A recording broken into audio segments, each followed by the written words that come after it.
This is a quick intro on how to play WordBurst as well as how to add or change the answers in the template.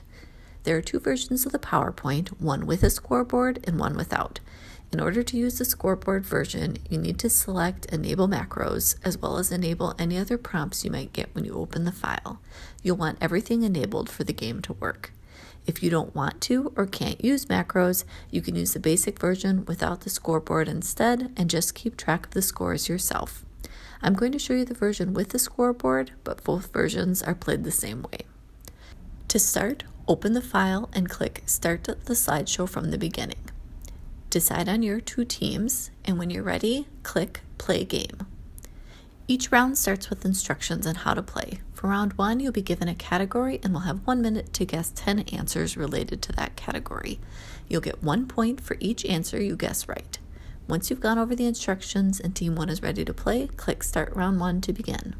The category will automatically appear and the timer will start right away.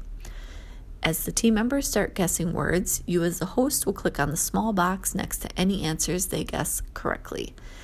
You can use the answer key provided to see which answer is where. As you click the small boxes, you'll see the score going up 1 point for each correct answer. You'll get a message when the time is up, and all the answers will then be shown. For demo purposes, I shortened the timer, but in the actual game, they'll have a full minute to play. Once the answers are revealed, you can double check to make sure you marked off all their answers. If there was one you missed, you can go ahead and click the button to add it to the score. Once all the answers are accounted for, click Add Score to move the points to the correct team. In this case, we'll add them to Team 1. I'm going to show you the same example again, but in this case, let's say the team gets all the answers before the time is up. You can click End Early to stop the timer and show the answers rather than waiting the full minute.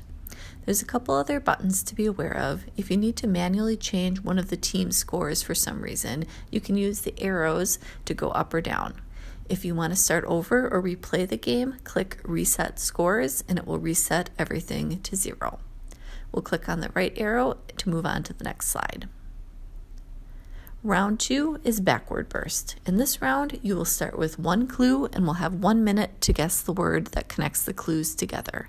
You will start with 10 points and you will lose 1 point for each additional clue you request. Go ahead and click Start Round 2.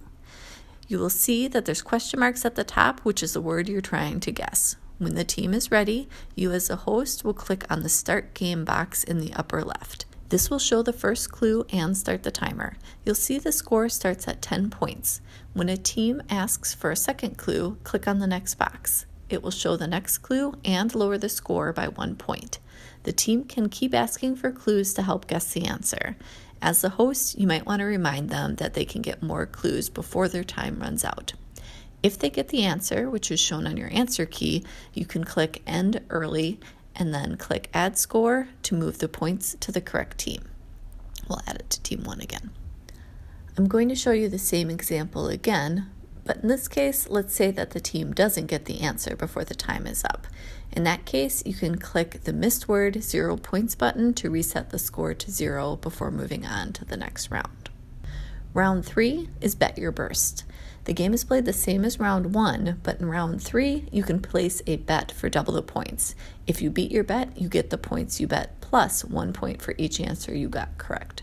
But if you don't beat your bet, you will get 0 points. You can see an example of the points shown here. If you bet 5 points and you get 5 answers correct, you'll get the points you bet plus the answers you got correct for a total of 10 points.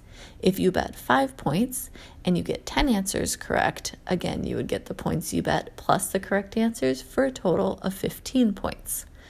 But if you bet 5 points and you only get 3 answers, you would get 0 points. Let's look at an example to see how it works. Before placing the bet, you will get to see the category, in this case, breakfast foods. The team will then need to decide how many points they want to bet. You can click on the arrow buttons to move the bet up or down. Let's say that they want to bid 3 points. Once they have placed their bet and are ready to play, you will click Place Bet and Start Game, and the timer will begin. Like round 1, you use the answer key to mark off the answers they get correct. Again, for demo purposes, I shortened the timer, but once their time is up, you look to see if they met their bet or not.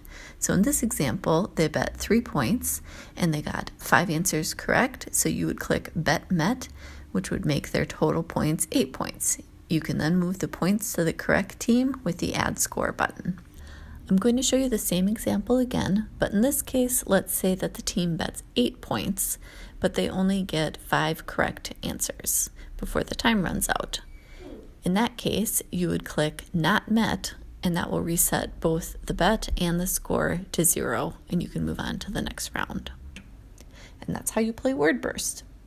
You can play the game as provided, or if you want to personalize or refresh the questions, it's very easy to change or add slides. Unless you're starting from the original presentation, I always recommend that you reset the score to 0 before editing by going into any of the game slides and clicking Reset Scores. If you don't reset the scores, you may get an error when you try to delete a slide. You'll find 3 blank slides available at the end of the presentation. If you look at the notes, they're labeled Round 1, Round 2, and Round 3. Simply copy and paste the blank slide into the correct round. You can then update the categories and answers. So in this example, we're going to try putting in animals that are cute as babies. And then you can go through and update each of the answers. And really the sky's the limit here. You could put in any sort of questions or answers that you'd like to do. You could do fun trivia. You could also make this more personalized. You could do some fun facts about the people that are playing the game. It's an easy way to keep the game fresh and reuse the template multiple times. So we'll just add a couple more answers here. You can see your topic comes up. Go through and play a bit, and then we'll just hit end early so you can see your answers there. And that's really all there is to updating questions. It's pretty easy to do. So I hope this demo was helpful. Please feel free to contact me through my Etsy store if you have any questions on how to play. I would also love to hear any feedback you have on your experience playing Word Burst. I hope you enjoy the game. Thanks.